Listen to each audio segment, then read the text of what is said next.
ഹിസാബില്ലാതെ സ്വർഗത്തിൽ കിടന്ന് വിവാഹം ചെയ്ത, അള്ളാഹുവിന്റെ ചോദ്യോത്തരമില്ലാതെ സ്വർഗത്തിൽ കിടക്കുന്ന വിവാഹം ചെയ്താണ്.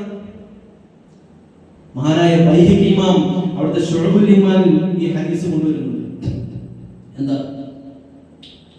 നാളെ ആഖിറത്തിൽ ജനങ്ങളെല്ലാം യഹ്ശുറുൻ നാസു ഫി യൗമിൽ ഖിയാമ, ഖിയാമത്ത് നാളിൽ ജനങ്ങളൊക്കെ ഇങ്ങനെ ഒരുമിച്ച് കൂടി കഴിയുമ്പോൾ മലക്കുകൾ വിളിച്ചു ചോദിക്കും,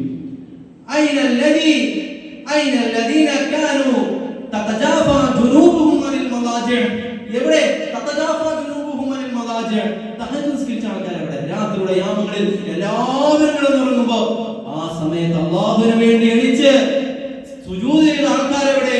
തഹജ്ജുദ് നിസ്കരിച്ച ആൾക്കാരുടെ ആഖിറത്തിൽ അല്ലാഹുവിന് വേണ്ടി മലക്കുകൾ നമ്മളെ വിളിച്ചു ചോദിക്കും. ആ സമയത്ത് ഫയഖൂൻ, അവരെണീച്ച് നിൽക്കും.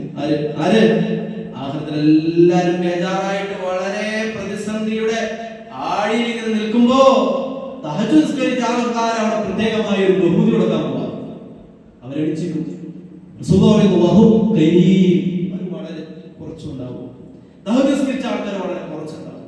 എന്നിട്ട് മലക്കുകൾ പറയും നിങ്ങൾ സ്വർഗ്ഗത്തിലോട്ട് പോകുന്നു. ബിഗൈരി ഹിസാബ്, നിങ്ങൾക്ക് യദ്ഖുലൂന ജന്നത ബിഗൈരി ഹിസാബ്. അവർ തഹജ്ജുദ് നിസ്കരിച്ച ആളുകൾ ഒരു ചോദ്യോത്തരമില്ലാതെ ഹിസാബില്ലാതെ സ്വർഗ്ഗത്തിൽ പ്രവേശിക്കുമെന്ന് മുഹമ്മദ് റസൂലുള്ളാഹി സ്വല്ലല്ലാഹു അലൈഹി വസല്ലം